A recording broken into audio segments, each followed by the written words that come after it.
¿Has notado que dos mujeres pueden llevar casi la misma vida, misma edad, mismo vecindario, mismo doctor, mismos años detrás de ellas, y llegan a los 80 luciendo como si pertenecieran a mundos completamente distintos? Una de ellas sigue siendo ella misma en su totalidad. Tiene opiniones sobre las cosas, maneja su propio dinero, lleva su propio horario, toma sus propias decisiones. Entra a una habitación y ocupa el espacio que siempre ocupó. A cualquier medida honesta, sigue siendo capaz. La otra está presente pero reducida. No está enferma exactamente, no sufre de manera dramática. Simplemente es más pequeña que antes, menos de ella misma que hace 10 años. Y la gente a su alrededor ha empezado, en silencio y con amabilidad, a tomar decisiones por ella, porque es más fácil, porque la quieren, porque ella dejó de resistirse en algún punto. Lo has visto. Sé que lo has visto, porque cada mujer de mi edad ha visto que le pase a alguien. Una madre, una tía, una vecina, una amiga de hace 30 años. And at some point, if you're honest with yourself, you've wondered which one you're going to be. That's what this video is about. Before I go further, if this question has ever crossed your mind, if you've ever sat with that quiet worry about what the next 10 or 15 years are actually going to look like, subscribe, because this channel exists for exactly that conversation. And if this video reaches you at the right moment, a like helps other women find it who need it just as much as you do. Now, let me tell you what I actually found when I went looking for the answer. Because I did go looking. I paid close attention, over many years, to two women whose lives ran close enough to mine that I could observe things about each of them that they couldn't quite see about themselves. I'm going to call them Catherine and Vera, and I want to tell you what separated them, because it was not what I expected when I started paying attention. It was not genetics. It was not whether they had family nearby, or whether their marriages had been happy, or whether they'd had difficult things happen to them. Difficult things had happened to both of them in the ways that difficult things happen to everyone who lives long enough. What separated them was a set of decisions, most of them invisible, most of them made without knowing they were being made, that accumulated over years into two completely different versions of old age. The first thing I noticed about Catherine was that she had developed a habit of accepting limitation before she had established that the limitation was real. Her knee hurt, so she stopped walking as far. Her shoulder was stiff, so she stopped reaching for things on the upper shelf and started asking people to get them for her. The stairs in her house became something she negotiated with rather than simply used. Cada adaptación parecía no solo razonable, sino sensata. El tipo de sensatez que la gente a su alrededor admiraba en silencio como sabiduría. Lo que yo vi, observando lo suficientemente de cerca, fue algo diferente. Vi un mundo alrededor de Catherine encogiendo. No porque su cuerpo lo exigiera, sino porque su cuerpo lo sugería, y ella aceptaba sin preguntar si la sugerencia era la última palabra. Vera hizo algo que parecía casi obstinado en comparación.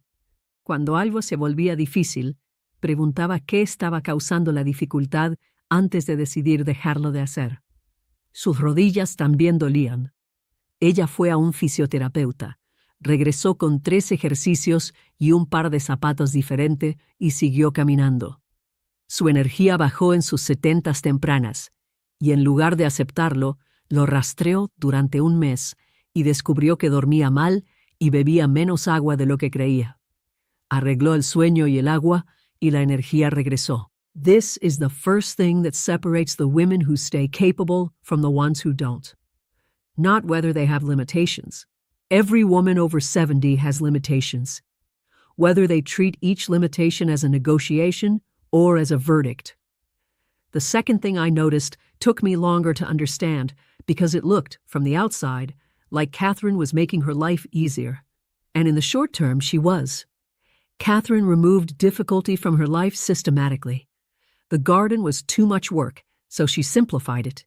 The stairs were tiring, so she moved her bedroom to the ground floor.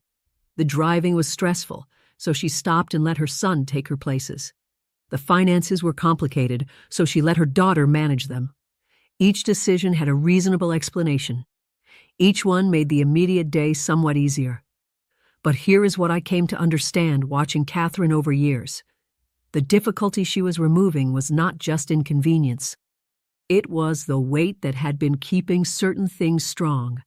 Her legs, her sense of direction, her financial literacy, her confidence in her own judgment. When you remove the weight, the muscle that was holding it does not stay. It leaves with the weight. Vera kept things in her life that were hard, not recklessly, not out of stubbornness, but with the understanding that certain kinds of difficulty are not problems to be solved, they are maintenance. She still drives, not everywhere, not at night, but she drives herself to her appointments and her grocery store and her friend's house across town. She still manages her own money, reads her own statements, makes her own calls to the insurance company when something needs resolving. She still does things in her garden that require her to kneel and get back up, because she knows that the day she can't get up from the garden floor is information she needs to have while she can still do something about it. La pregunta que vale la pena preguntarse ahora mismo no es si tu vida es cómoda. Es si las cosas que dejaste de hacer en nombre de esa comodidad eran cosas que te mantenían en condiciones de hacer otras cosas.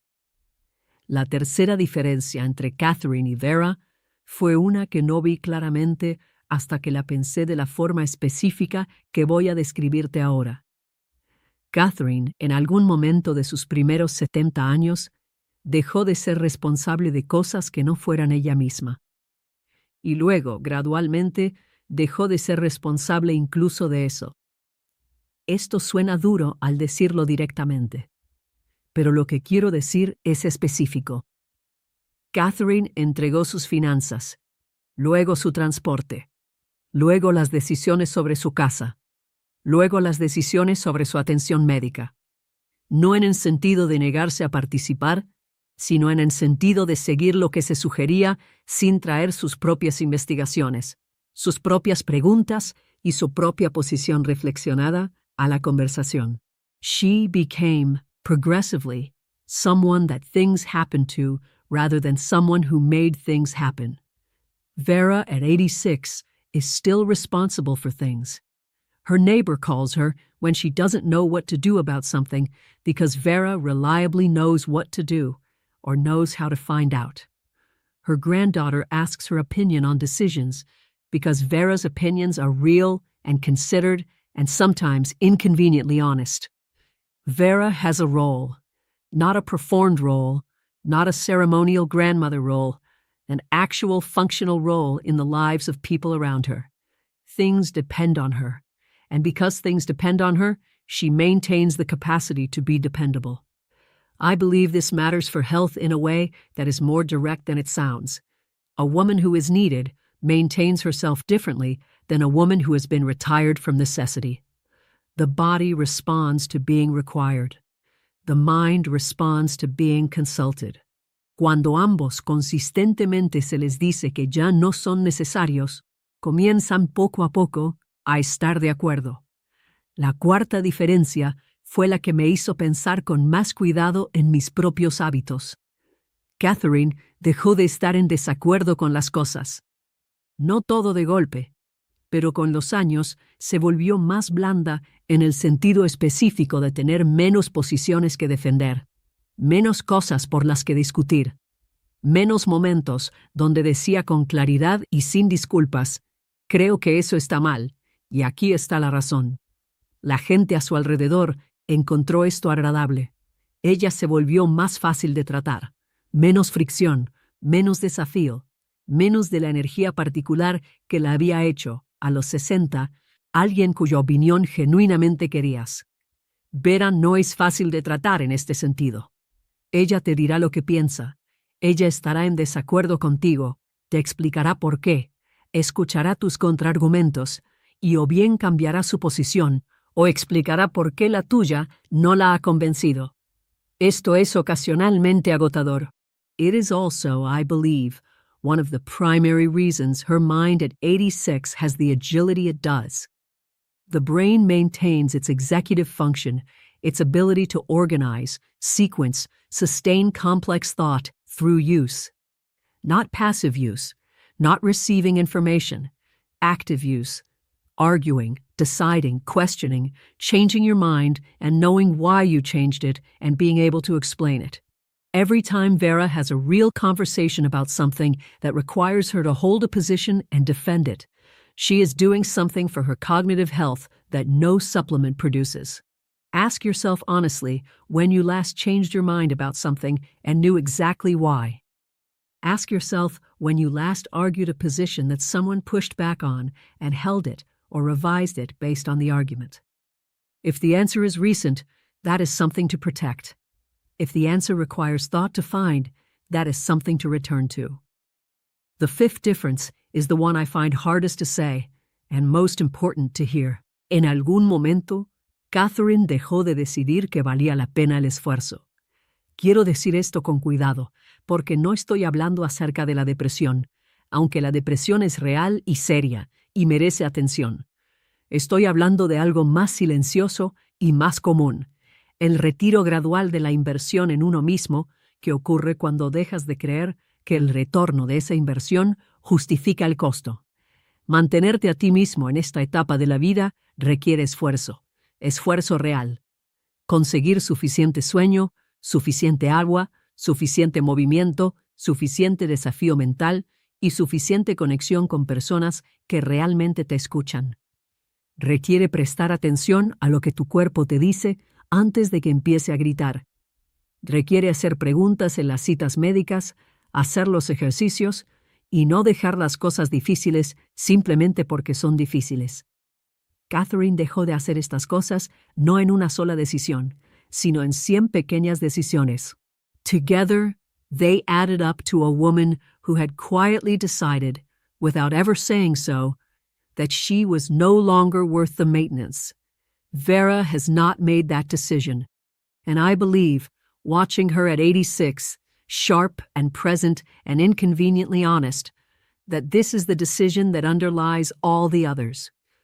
Before you investigate the limitation or keep the difficult thing or maintain the responsibility or defend the position, before any of that, you have to believe that you are someone worth keeping in good condition.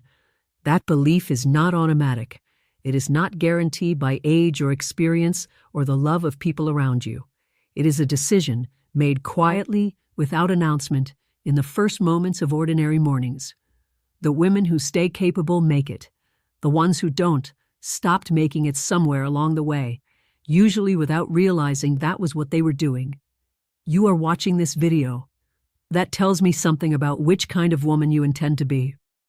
Don't stop intending it.